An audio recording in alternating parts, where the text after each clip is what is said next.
thank you so much, everyone, first of all, for your patience. My name is Leah. I'm here from Torah in Motion. Thank you for coming to the first class in the series, Bais Yaakov in Historical Perspective. We're pleased to have here Dr. Ilan Fuchs teaching us today. He's a scholar of international law and legal history. He holds a BA in Humanities and Social Science from the Open University of Israel and an MA in Jewish History from Bar Ilan University. His other degrees include an LLB, an LLM, and a PhD in law, also from Bar Ilan University. He's the author of Jewish Women's Torah Study, Orthodox Education and Modernity, and has also authored 18 articles in leading scholarly journals. He currently teaches courses on international law and other law-related topics while maintaining a law practice in several jurisdictions. So Dr. Fuchs, thank you for being here today. Just a quick recap of some upcoming classes before he gets started. Tomorrow, Dr. Ginzel continues her series from the end of the Kingdom of Judah to the return to Zion at 12 p.m. Eastern. On Wednesday, Dr. Lokshin's After the 10 Commandments series continues at 11 a.m. Eastern. Tisha B'Av is soon approaching. Torah in Motion will be hosting an online day of learning for that. Just to note that I will be posting Dr. Fuchs' source sheet in the chat so everyone has access to it, though I think he's also sharing his screen. And while I'm at it, I will also post a link to the Tisha B'Av webpage for those who are interested. So I'm now going to turn the floor over to Dr. Fuchs, and I also wanted to wish him a Mazal Tov for the recent birth of his child. So Dr. Fuchs, take it away. Thank you so much. Everybody can hear me okay? Can hear you. Wonderful. Thank you so much. We'll see if we can see it. And by the way, we're going to do this about 35 minutes and then questions, correct? Sure, that works. Okay, so let me just share screen so I can show you. We're going to talk a little bit of some source sheets about this topic. Let me see if, sorry, once again, sorry. Maintaining a law practice means there's a lot of documents all over the place. And let me see, can you see my source sheet now? We can see your source sheet, great. Wonderful. So thank you so much, Leah. Thank you everyone for being here. First of all, just a little bit about, I guess we're going to have a series of lectures. We're being hosted here by gracious hosts, and there are actually a series of lectures by a group of scholars that deal with Bais Yaakov, beginning with Professor Naomi Zeidman, who's a professor in the University of Toronto, and myself and a group of other scholars from all over North America and Israel that do work on the larger aspects of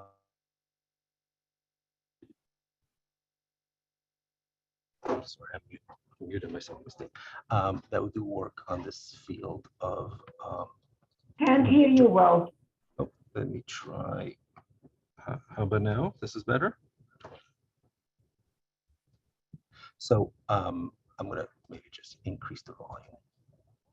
Okay, so hopefully now it's better. So we are a group of scholars. We do work on Jewish women's education and from different aspects. Now, for myself and for this first lecture, what we would like to do is to discuss the halachic foundations of the issue. Now, I guess I'll begin with a very basic question.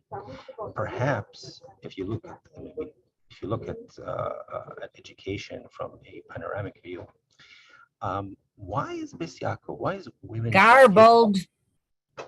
Why is women's education in general even an interesting phenomenon in the Jewish section? I mean, don't we all learn all the time? Don't we all celebrate Torah learning? Why is it that women's education captured the imagination and was such a hot topic debate and still is in some circles? I mean, before I continue, maybe one of you would like to suggest a idea about that? I don't know if you can unmute yourselves. Yeah. Dr. Fuchs, there's some people in the chat are saying that it's hard to hear you, that you're quiet, and there's also some background noise. And I did mute everyone. I'm not sure if others unmuted themselves, but I believe the background noise may be from your end. Is that possible? No, because I'm in a closed office, so can you hear me better now? Okay, Is it- 1 second.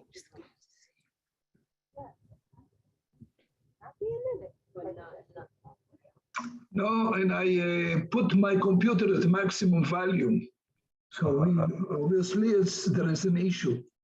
How about now? Is it better now? Can you hear me better now? Sounds the same to me, unfortunately. Not- I am going not to better. mute everyone right now just to try to fix the background noise issue.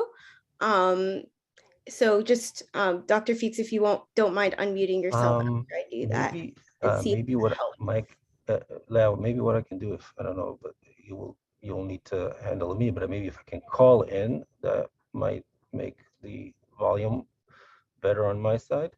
Could be. Maybe Right. would you be able to still like stay in this part of the Zoom and be sharing your screen at the same time? Yes, I could do that. Maybe I'll just call in and you'll make, if you, actually, you know what? I just called. If you see my number, if you can unmute me on my number, and I'll talk on the phone, and I'll continue sharing my screen. Is that okay? Sure, that may fix the issue. Let's try that. But stay in the Zoom meeting, okay? I'll Yeah. keep you here as co-host. Yeah, I'm gonna mute, and then if you can just open my phone, if you can see my number, 561-531-1795. If you can Yes, open I it. see that. Okay. I'm now asking to unmute that if you can see that notification.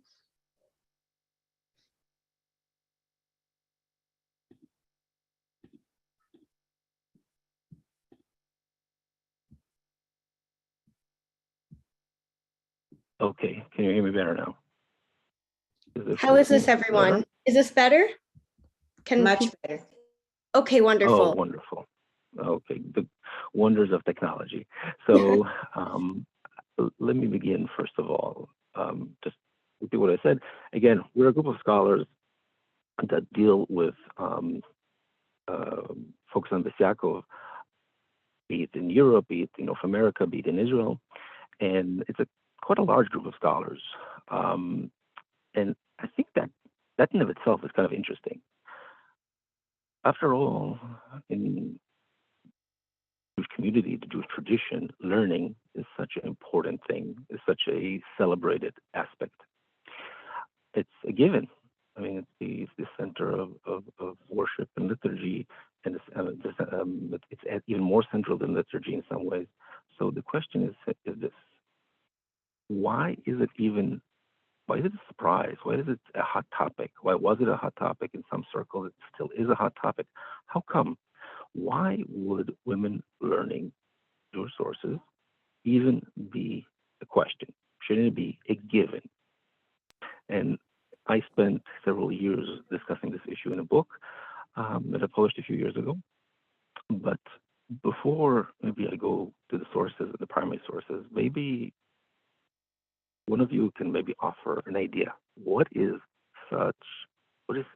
so provocative about women having access to knowledge? So I don't know if you can unmute yourself. Yes. Yeah, because women were not given access to sources, and in many cases they were told they couldn't have access to sources.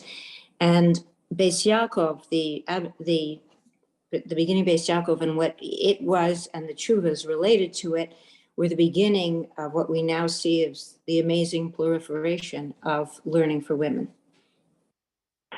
Very true. Now, Ms. Hello? That's what I heard what you said. Yes. Yeah, my feeling is that though it's very lauded learning, it was not quite as universal, I think, in general, as people might think. I mean, men also worked morning, noon, and night, possibly took a little time for learning, but I don't think that there was so much learning going on either for men or for women. The inequality might have been for the fact that women's work, they say men work from sun to sun, but women's work is never done. That a woman's jobs are generally almost 24 hours a day, whereas men might actually have a certain amount of time off, and it was felt that the women's priority, my guess would be, was in the realm of what they do. So these are very There's another reason. yes. Mm-hmm. It was accepted, it is accepted that chiyuv limud Torah is upon men and not women. And And all therefore, of you, mm-hmm. it was encouraged for men to learn and wasn't encouraged for women to learn. So when we look at all these questions, and so some of the answers you all gave, which are all true and relevant, some of them are sociological, some of them are halachic in nature, and some of them are historical in nature. Now, before we begin, let's say one thing from the historical perspective. Different religious communities have very similar approaches and processes about this question. That's something very interesting, worthwhile remembering. Different religious communities, different traditions, in this aspect, have a lot of similarities. Something to ponder about. Now, let's talk about what the Jewish sources tell us. Now, some of you mentioned sociology. Now, you all know the famous rabbinic Talmudic axiom, Nashim peturot mimitzvot aseh shehazman girama, that women are exempt from time-bound commandments. Now, within rabbinic literature, and I'm using the term rabbinic literature in the broadest sense, through the ages, one of the explanations for this axiom, for this rabbinic halachic principle, was that it is impossible for women to perform gender roles and to also be bound by time-bound commandments. Now, when exactly does this explanation come about is a very interesting story, but that's not what we're here to talk about. Now, this idea, this principle, was indeed also part of the discussion about women's Torah study. Now, if you look at the first source, it's a source in Kiddushin, in Gemara and Kiddushin, and the Gemara talks about the chiyuv to learn Torah. The Gemara says, and I provide also the translation, Ihi minlan v'lo michayva. How do you know the women are not obligated to teach their sons Torah? The answer is, כל שמצווה ללמוד, מצווה ללמד, וכל שאינו מצווה ללמוד, אינו מצווה ללמד. If you are commanded to learn, you are commanded to teach. And if you're not commanded to learn, you're not commanded to teach. Okay, the Gemara asks, therefore, how do I know women are not obligated? V'hi minlan v'lo michayva. Where do I know that from? The Gemara answers that now, there's a chiyuv here to teach sons and not daughters.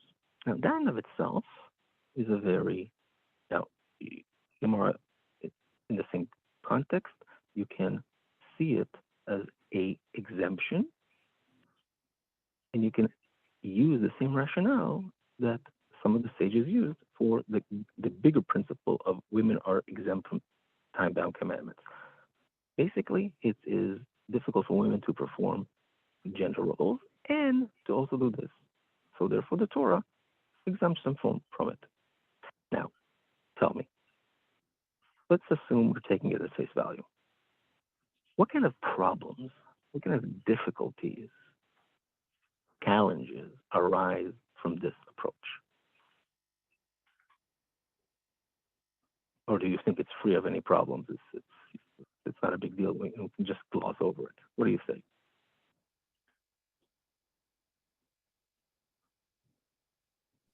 Well, it doesn't say that women cannot learn Torah. It just says that they're not obligated. Excellent. That's first of all. But so that's the first thing. The first thing, from this, we see an exemption. We do not see a mandate, a prohibition. Okay? Now, now, one more thing. Don't we have an interest in women learning Torah? You would think that if we have an interest in men learning Torah, the same interest we want to increase men's Torah study, shouldn't we increase women's Torah study? What is the difference? Now, in rabbinic literature, and again, we're all staying within the realm of rabbinic literature, we have two directions, two trajectories. The first one, let's go to source number 2. The short Gemara from Brachot. Gemara there talks about a discussion between Rav and Rav Chia. He says, Nashim b'mazachyan. Now, it's a part of a larger discussion. What is the role of women in Torah study? And the answer the Gemara gives, Be'akroyai banaihu levei knishta, uve'atnuyai gvaraihu bei rabanan, ve'natarin legvaraihu ade'atu mi bei rabanan. Which translate, what do they merit? They merit by bringing children to read the Torah in the synagogue, and for sending husbands to learn Torah in the Beis Midrash, and for waiting for their husbands until they return from the Beis Midrash. What's obvious here is that Rav Chia and Rav don't think women should go into the Beis Midrash, or they don't bother to mention that women should go into the Beis Midrash to learn. Again, why not? What is the rationale here? So, this leads us to the primary source, and this is a Mishnah in Masechet Sotah. Now, the Mishnah talks about a ceremony that took place in the temple. What happened there? Women that were accused of infidelity by their husbands were brought to the temple and drank a mixture of water, bitter water. And the Torah promises that the drinking of the water, if indeed the woman is guilty of being of infidelity, will cause a great sickness that will result in death, or if she is did she not commit any adultery, then it will actually lead to a blessing and to more children. Now, the Mishnah and the Gemara discuss a situation in which the ensuing sickness that was mentioned does not result in death quickly, but prolongs over long periods of time, several years. And the Mishnah says because there is a schut, because she has a merit. Now, what is this merit? Now, some merits will cause the punishment to be delayed for a year, some for 2, some for 3. Now, here comes Ben Azai and says, based on this, chayav adam lelamed et bito Torah. Person should make sure his daughter learns Torah. Why?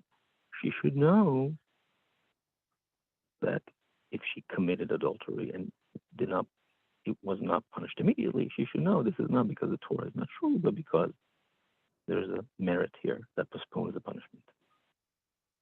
Rabbi Eliezer Omer, no. Kol hamelamedet bito Torah ki'ilu melamdat tiflut. He doesn't explain what the word means.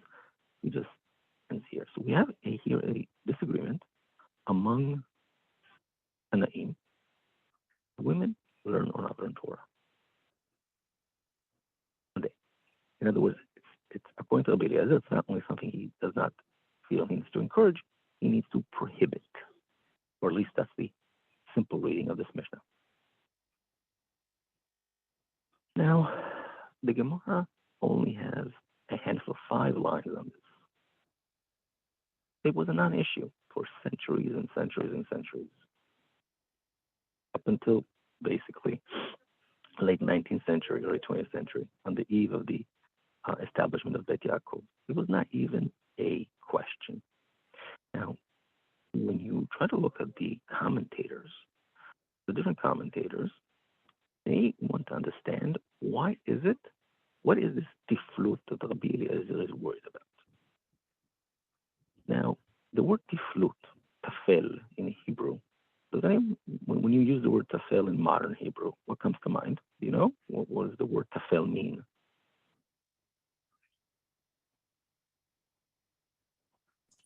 I think Usually it means refers to something. I think it means tasteless, like bland. Very good. Exactly. Bland. So some commentators use this line of thinking to say, oh, what Rabbi Eliezer is worried about is a less than in-depth Torah study. In other words, he was worried that women will learn Torah in a way which will be less intellectual and not as analytical. That's one direction. Another direction, which appears among commentators, the classic commentators, is tiflut as Not important. Not important. sorry? Not important. Not important, yeah. And another direction that appears among the Rishonim is promiscuity. If that Rabbi Eliezer is warning that intellectual study will actually lead to cunningness. That tiflut is not so much intellectual tasteless, but it's actually tiflut would be taking words of Torah and using them improperly to facilitate promiscuity. Now, interestingly enough, you can find many parallels for this in other religious communities. This idea that knowledge leads to promiscuity is extremely popular. You can see it in the Middle Ages in Christian sources, and it is a theme which we can easily find in other cultures. Now, in and of itself, this is the reality of the discourse within Jewish communities for centuries. Now, why? Now, is it a big surprise? No. When you compare it to other cultures, this makes perfect sense. Perfect sense. Why wouldn't it? If you look at, let's say, the Rishonim period, Jews that live in France or Germany, they look at their neighbors. Men and women alike. Do they learn? No, because education is functional. In the Middle Ages, education is based on your function in society. Where are you? Are you a peasant? You need to learn certain things. You need to learn how to work in the field. You are a born of nobility, but maybe the fifth kid or the fifth son. You need to learn how to be a knight. You need to learn how to read and write, for example. You can think of many in the nobility that couldn't read or write. Why? Why should they bother with it? Not part of their function. Only in the early modern period, when education stops being functional and we are starting to see the precursors of what we call the liberal arts education, of course, celebrated by John Stuart Mill and others, we start talking about education differently than non-functional matter. Now, for Jews, again, even though they have a different perception of education, at the end of the day, everybody around them sees education as functionality.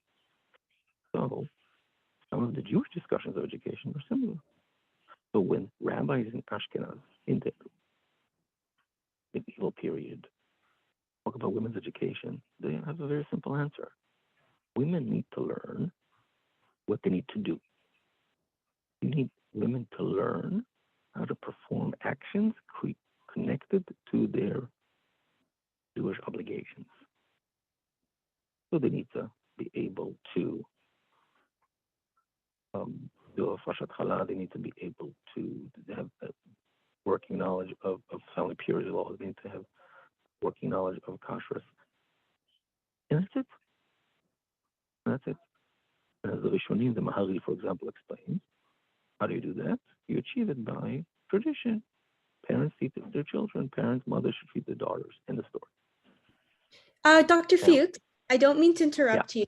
I just wanted to say that quite a few people are still having difficulties hearing you. They're saying you're speaking pretty quietly, and you were hoping if you could speak a little louder so it's easier to hear them. Okay, let me try.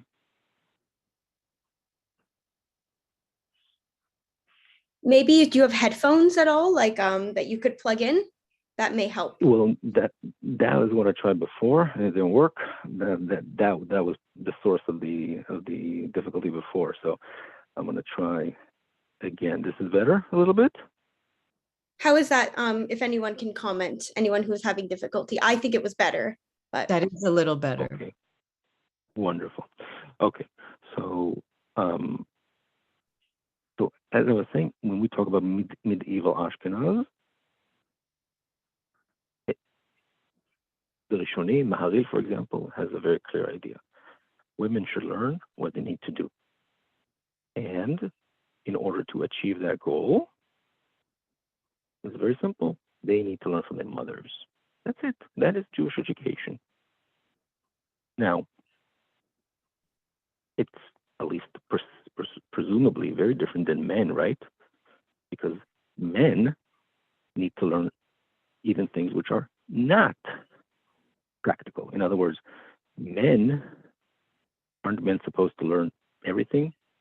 Aren't men encouraged to learn Zavachim and Tahaot, even things which are not relevant to day-to-day life after the destruction of the temple? Now, that's a stark difference.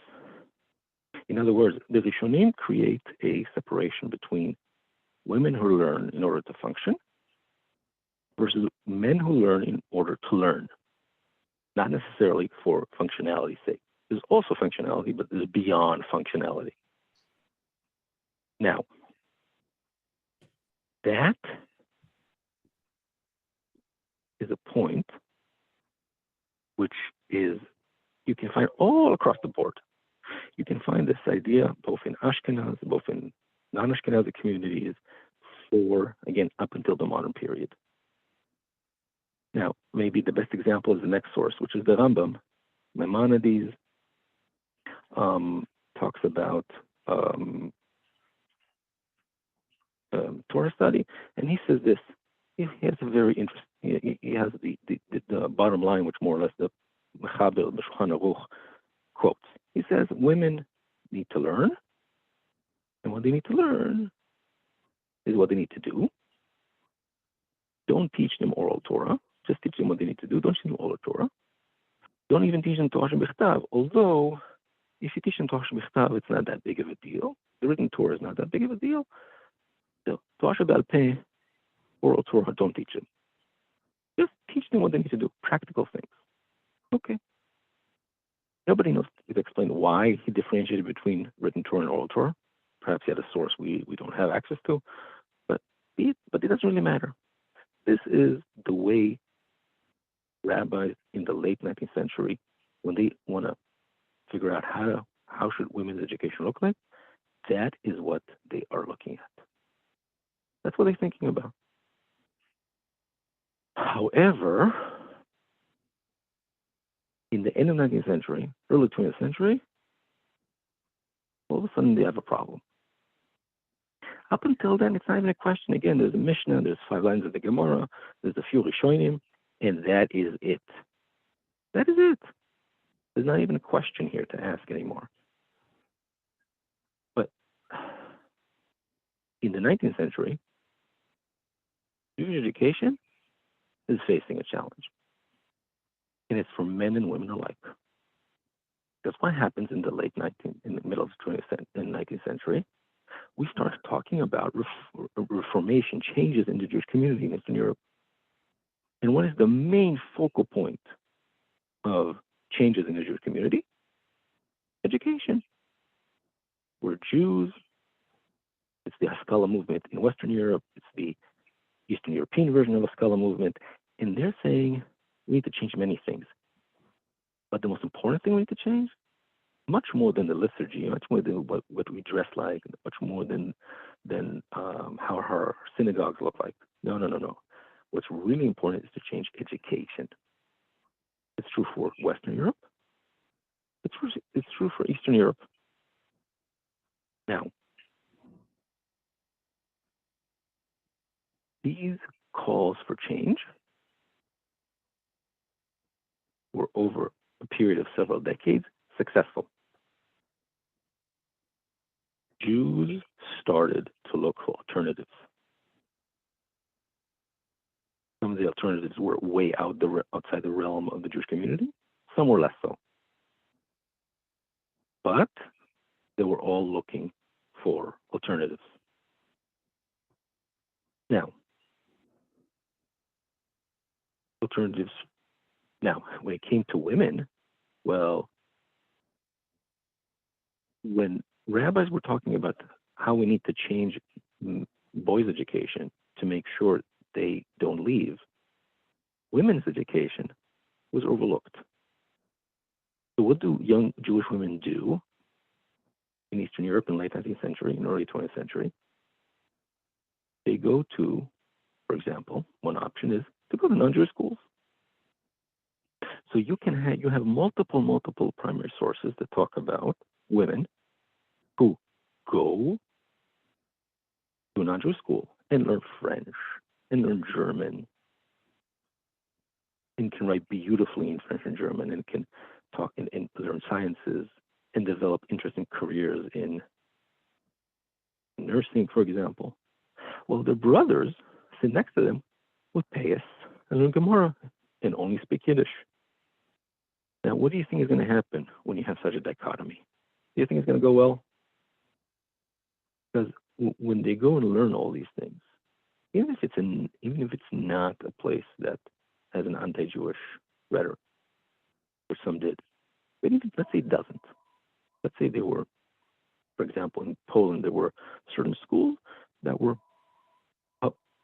paid for by the government, Polish government, in the interwar period, very hospitable to Jews. There was no Jewish content there. What's going to happen when you have students who are there and they learn about modernity and modern values, and there is no Jewish education to speak of? The result was very clear. Jewish women started to leave. Now, when I mean leave, it could be, only in rare cases, conversion to other religions. Only in rare cases. What most likely happened was secularization.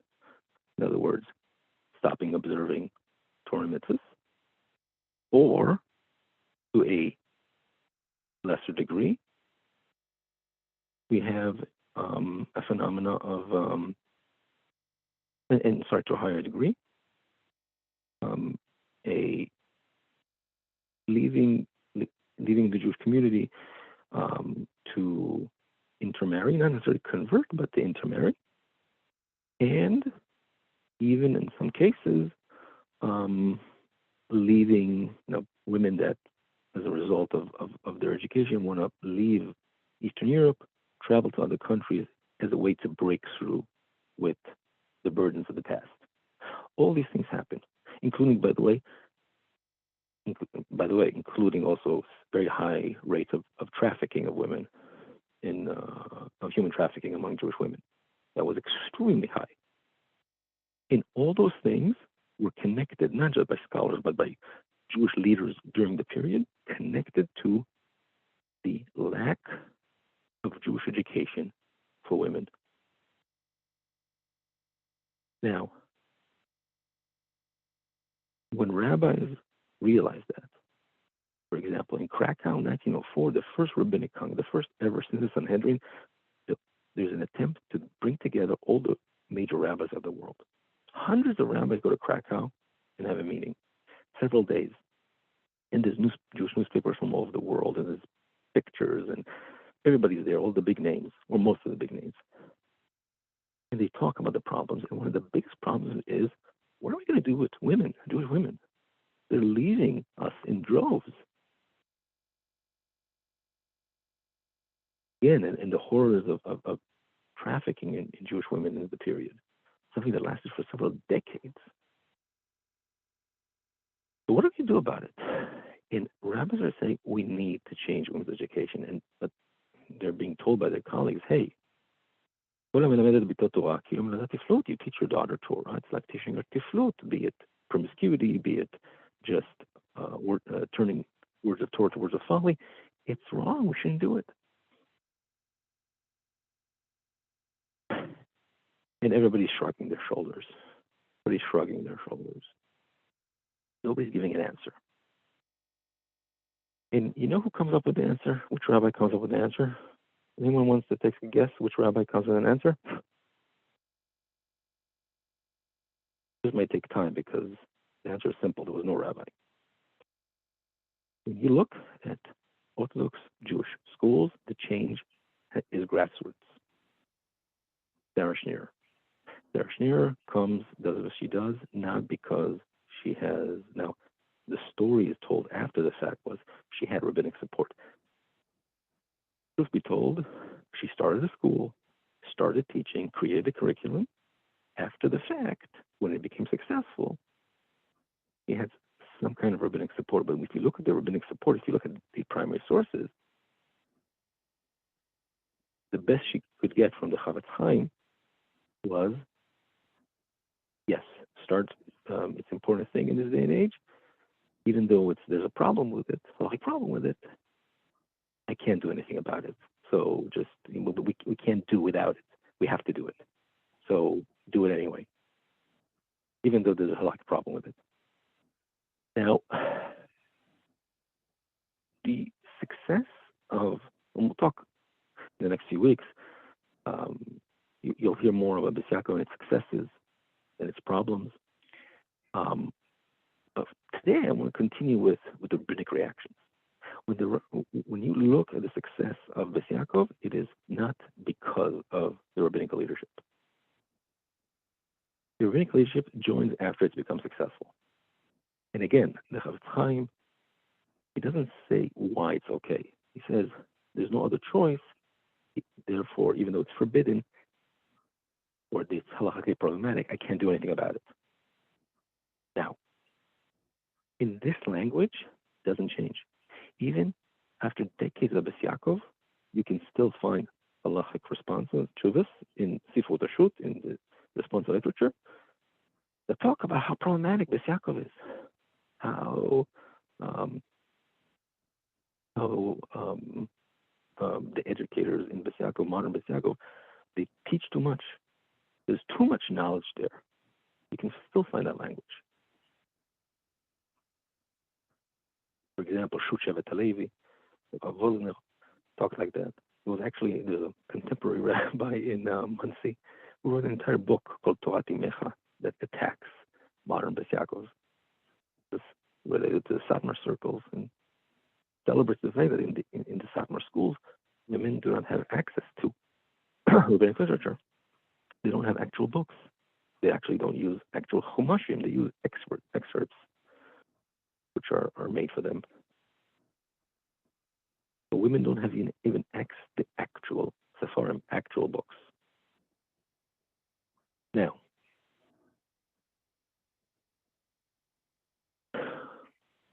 we don't have much time. So until we finish in the next 7 minutes, I just want to talk about those rabbinic leadership that did make a change, that saw that something here dramatically changed. And here I have two things. One, within the modern Orthodox circles, where Torah study for women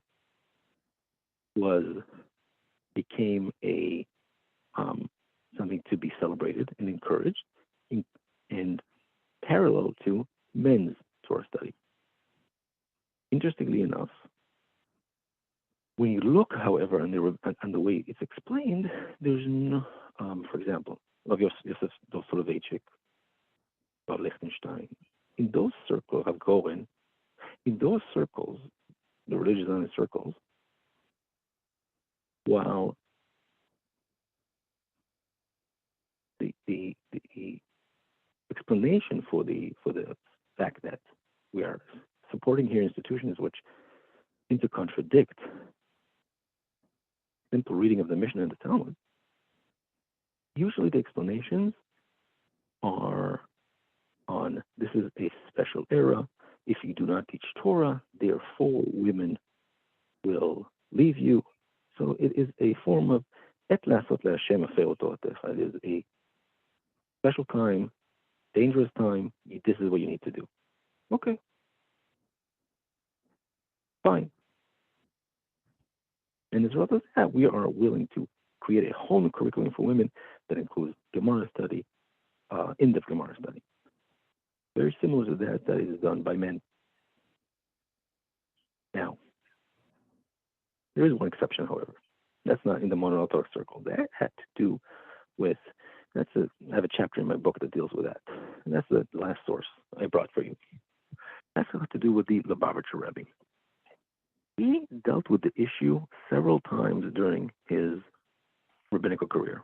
Even before he became the leader of Chabad Lubavitch, he already started to think about this issue. I found one source from 1947 where he talks about this issue. And he returned to it several times during his tenure. And the Lubavitcher Rebbe says, and again, we don't have much time, so I'll give you the short version. He says, I have sources that talk about women that study in order for them to perform. But he's asking, is that all they do? He says, okay, I understand that women are not obligated to learn Torah, but women are obligated to learn to perform the mitzvahs they're obligated to. The Lubavitcher Rebbe says, you know what? Maybe we shouldn't look at it, he said, so on such a rudimentary level. He says, I'm looking at the Gemara. The Gemara tells me that if women learn Torah, then they become cunning. There's a problem of cunningness. But is cunningness always that bad? Sometimes being cunning can be used for good things. He says, women need to learn in order for them to perform mitzvahs. The Lubavitcher said, I understand that, but does that mean that's the only thing that's achieved by that? In other words, men learn to do and also for learning's sake. You're telling me women only learn because they need to perform. But if Torah elevates men, Torah will also elevate women. And he brings a beautiful comparison. He quotes the Lugachov, the famous Eastern European Torah sage, who he knew personally. And the Lugachov talks about a very puzzling Gemara that talks about how a Gentile that performs certain mitzvahs that he is allowed to perform, has the merit of a Kohen Gadol B'Yom Kippurim. And he says, what exactly does it mean? So Lugachov then says, you know what? He says, I have other examples. He says, in Beis Hamikdash, he says, the Kohanim did several things, several tasks that they need to do when they were bringing sacrifices. It was slaughtering, it was taking the blood, spilling the blood. There was one that was optional. That basically, if you, depending on where you were in comparison to the altar, if you were close enough, you did not need to walk to get to it. Just take the blood, check the animal, butcher the animal, take the blood, throw it. If you were far, if you chose to be far from the altar, you need to walk. The Gemara says, if you walk, even though it's an option, all the conditions that are required for the other actions, in other words, to have the proper intent, the proper thought process, also apply to this. So, and the Lugachov explains, therefore, when we choose to do things which we're not obligated to do, they attain the same level of relevance as what we must do. The Lubavitcher Rebbe says this applies to women. When women learn, even though it's not because of the same obligation men do, I don't care. It has the same significance. He's saying women's Torah study has the same value from a spiritual level that men's Torah study has. Oh, they learn for different reasons? Okay, fine. Doesn't matter. The result is the same result. That's number one. Number two, he says, the vast majority of learning, and this only can be said by a Hasidic master, and it wouldn't be relevant to the Litvish world, is that we learn in order to be have a sense of love and awe of God. That men and women both need to have. So all Torah study that avails you to love of God and awe of God, well, that doesn't matter if you're a man or a woman. You have to learn Torah. You have to. It's not even an option. When he wrote, he said that several times. In one of the times when he said it, it actually was in the heydays of the battle between Chabad Lubavitch and the Litvish world in Israel. This was actually such big news. The Litvish newspaper, on the first page, just printed this to show how extreme and how unorthodox the Lubavitcher Rebbe is. It's a fascinating example. They were truly amazed. They were so amazed they just put it on there and on the first page. Now, in that sense, the Lubavitcher Rebbe's approach is a unique one. Even in modern Orthodox circles, there's nothing which is quite as clear cut and clear cut in support of women's Torah study. Now, just to summarize, so it's hard, in my opinion, and that's the book I wrote. The halachic interpretations, the halachic discourse around women's Torah study is probably the best example of the most meaningful halachic revolution in the modern period. Why? Because it required a head-on collision with the traditional understanding of rabbinic sources and demanded a reinterpretation. And as a result, over 100 years later, that reinterpretation actually happened. It continues to happen. And in the next few lectures, myself and Professor Zeidman and all the other researchers that deal with this issue will try to show you how this is not only a theoretical issue, but had real life sociological results. So I'm sorry for the late beginning, but if anyone has any questions, I'll be happy to answer.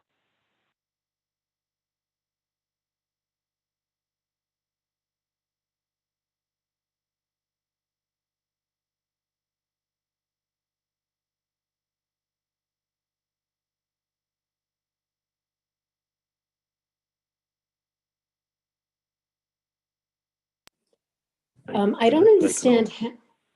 I don't understand how there became a difference between teaching women Torah Shebachtav and Torah Sheba'al Peh. That is an excellent question. There is no, puzzled some of the commentators, there's no clear source that we know of that could explain this distinction.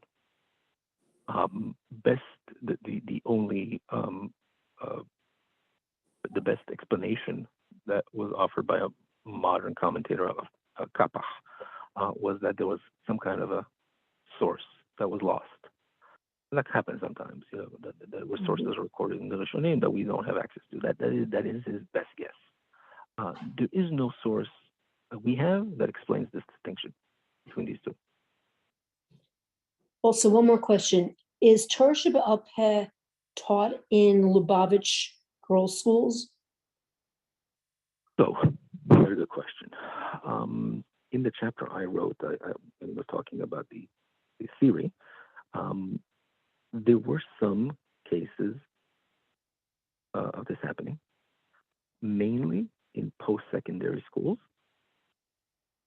Today, for example, in Crown Heights, there is a program, a very elaborate program, but it has about 30 or 40 participants, and they learn Gemara in depth. Really? In the secondary education, what you would see is not so much in-depth oral Torah study, but Hasidic treatises, which are studied, which, by the way, according to this definition, the classic definition, is quite prohibited. So, but again, that is the venue that the Lubavitch Girls' Schools took. Again, introducing quite intense Hasidic treatises with strong Kabbalistic inclinations, not so much the study of Gemara. Although again, you can see that in small circle, in small programs, in Grand Heights and some other places. Thank you.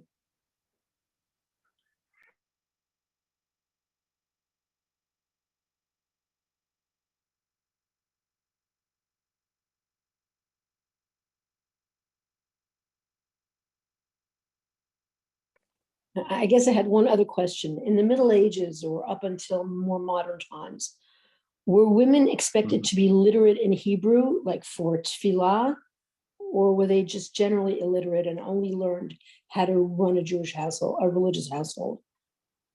It's pretty clear that the primary sources do not require, do not mandate, do not promote women's operating knowledge of Lashon Tefillah. Now, are there women who do know? Of course, yes. But there's also, multiple primary sources through different centuries and different communities where it's pretty clear that, on a general note, many women have no command of the Hebrew language, which explains, of course, the evolution of the Tchina literature in the late medieval period, early modern period.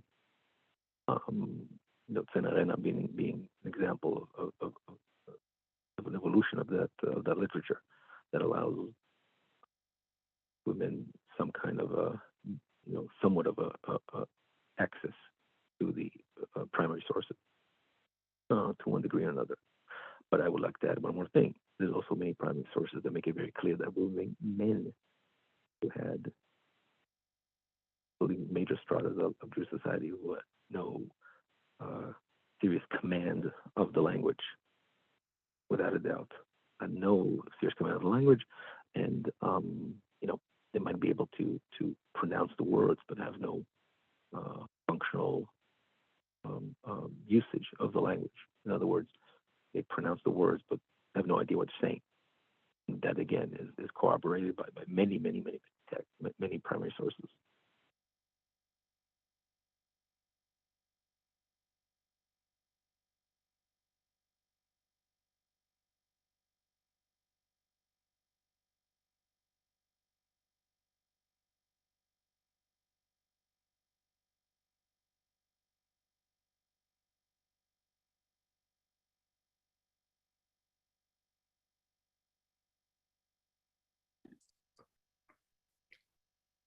Dr. Fuchs, I would like to let you know that I sent you 2 questions in the chat, private message them to you that a participant wanted to ask. Okay, so here we go. Is there a reason that even in Lubavitcher girls' schools that there is no learning from original sources? Okay, so that's a very good question. Now, that's something that I might, that I might want to deal with in the future. I was actually looking for a graduate student that might be willing to do more work on it. My findings, which again are quite simple. In Lubavitch girls' schools, there's a choice to be made. Remember, in America, Lubavitch girls' school, Lubavitch girls' school all over the world, there is a secular studies curriculum. Almost all of them, by exception. Even the exceptions actually have secular studies. They just delay them a little bit more. But when it comes to choosing with the time you have what to teach, they made a choice to teach Hasidic treatises rather than oral Torah. That is quite clear. There's no doubt about that. Now, that takes time. In other words, to teach these sources seriously, be it Tanya, be it Hasidic treatises from the different generations of Lubavitch literature, that's a significant time. That's a very significant curriculum. It is hard to see how you can integrate oral Torah, secular studies, and Hasidic curriculum. It's just simply not enough time, and that's pretty clear. Now, that as far as this question. Another question I see: what's the reasoning for keeping girls from learning what their brothers are learning? Now, the reasoning was, as it exists in the Middle Ages, is women when Rabbi Eliezer says tiflut, he either, if I can turn it into, again, use the way the Rishonim understand it, he's referring to one of two things. He's referring either to promiscuity, that intellectualism will lead to promiscuity. Again, not a unique approach, a very common approach among, you can hear this kind of, as early as Aristotle, by the way, has this kind of rationale. The second option, women are not analytical enough.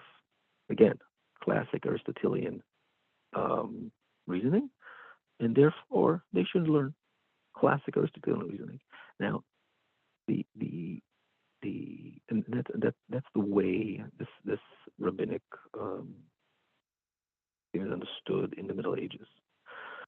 Well, the next question is, okay, so is this really at the core of rabbinic literature and one Mishnah, 5 lines of Gemara?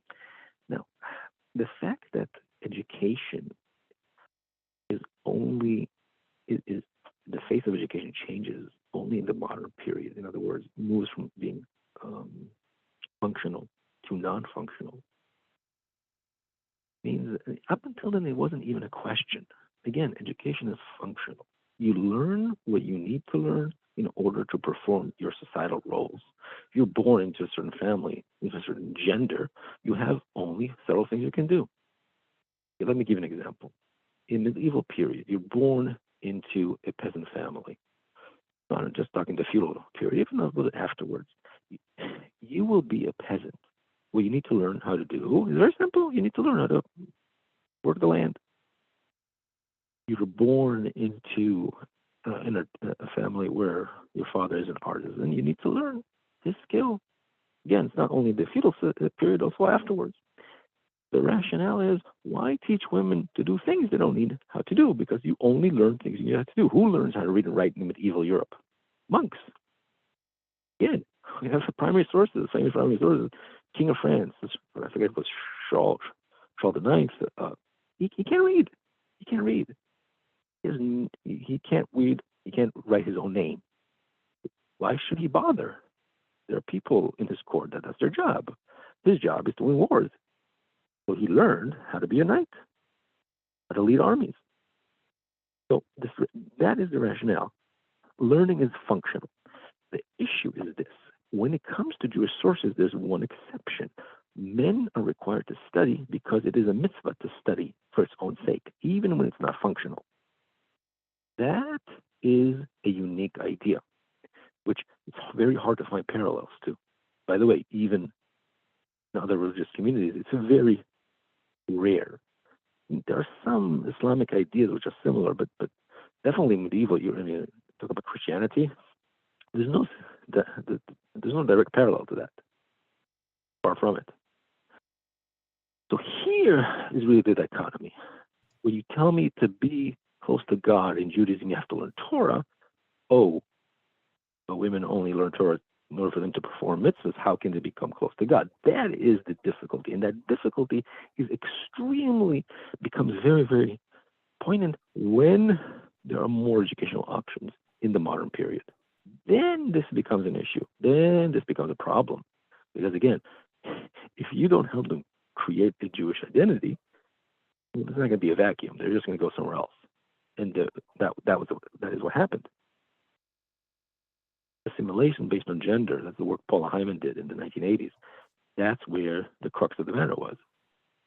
There was a direct correlation between lack of Jewish education and the creation of a Jewish identity among women and assimilation.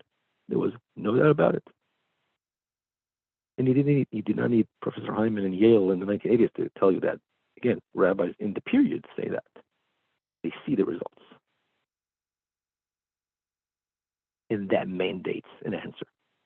And again, the answers, it's difficult for the rabbinical leadership to give an answer. Again, what you saw today, the Lubavitcher Rebbe, that's the exception, it's not the rule. And again, it took such a revolutionary figure and such a,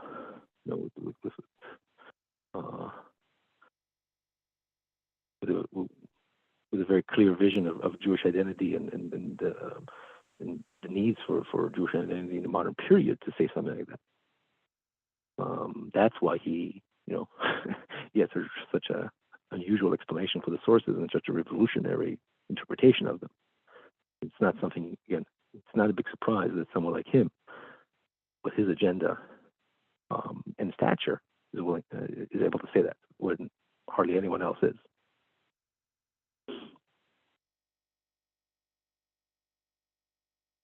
Any other questions?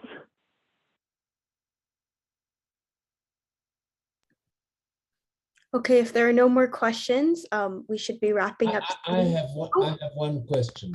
Of course, of course. Do you think that the principle of mitzvah shezman grama, which limits women, do you think that's an explanation of reality, or do you think that it actually formed halacha? Elizabeth Shanks Alexander considers it to be an explanation rather than a cause of the practice. What's your opinion about it? Well, it's a very good question. It's a very good question, and that's the question which there's no primary sources that will give you a direct reference to this. So what I like to say is that this is the same sociological reference is at play here. What do I mean by that? That the sociological references to that is exactly what is at play here. In other words, the idea that there are gender roles, and gender roles are in education is and in religiosity is connected to gender roles, and therefore women's Torah studies also, because it's functional, is connected to gender roles. If the gender roles don't require knowledge, don't give knowledge. Now, and that's very clearly, in my opinion, part of the discourse in the early rabbinic sources. Now, just one thing: the only exception is that Jewish sources at the same time celebrate learning for its own sake, and that creates a dichotomy. When the dichotomy gets to the forefront in the modern period, well, here we have a problem. Here we have a problem.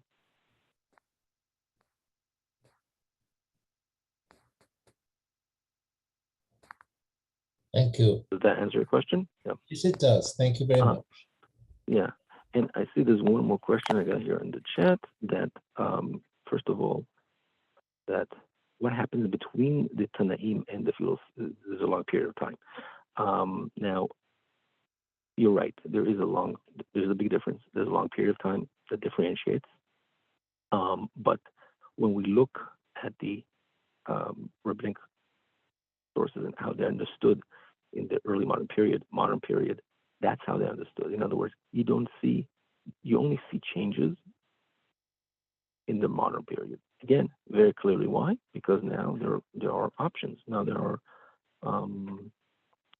are options as far as education outside the Jewish community, and that is the reason.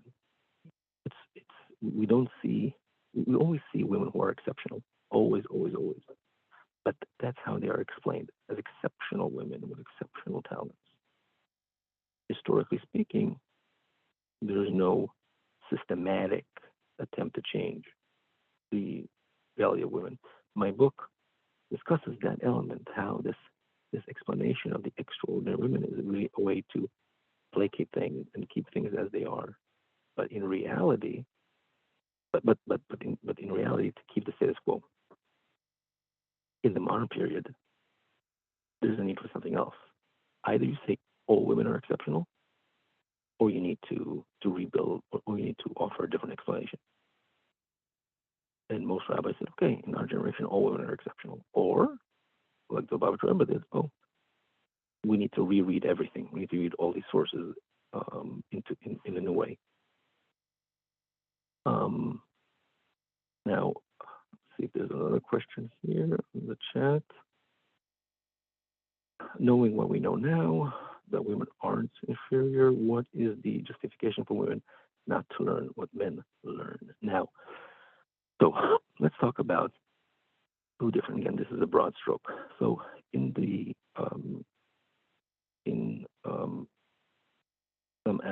some parts of the Jewish world, if we take the look of Lubavitcher Rebbe and the modern Orthodox circles, there is no justification. In other words, women are, the Lubavitcher Rebbe makes it very clear, women must learn. Now, they need to learn what will make them better connected to God. So he doesn't say, okay, they have to learn Daf. That's not the issue. The issue is learn Torah in order to be better connected to God. What you learn, we'll talk about it later. But that's your goal of learning. Modern Orthodox circles, I think they will use, again, maybe different verbiage, but the idea will be a very similar idea. Within the other spectrums, well, they would probably fight you on this issue. They will continue to, again, to use this language of Nashim Datan Kala and so forth. And this is why this is such a fascinating topic, because this touches at the core of everything. This touches at the core of what we are all about, the way we understand modernity, Yiddishkeit in Judaism in the modern context, and the role of rabbinic leadership in interpretation of rabbinic sources in the modern period. This is what makes this such a great test case, because you're dealing with head-on with the basic question: are we living in a different world with different values and different understanding of the world, and what does that mean on the way we understand classical Jewish texts? And I think this is the last question I got directly.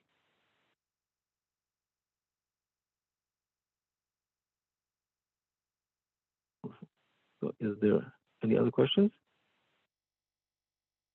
If it's all right, Dr. Fuchs, we do need to be wrapping up soon.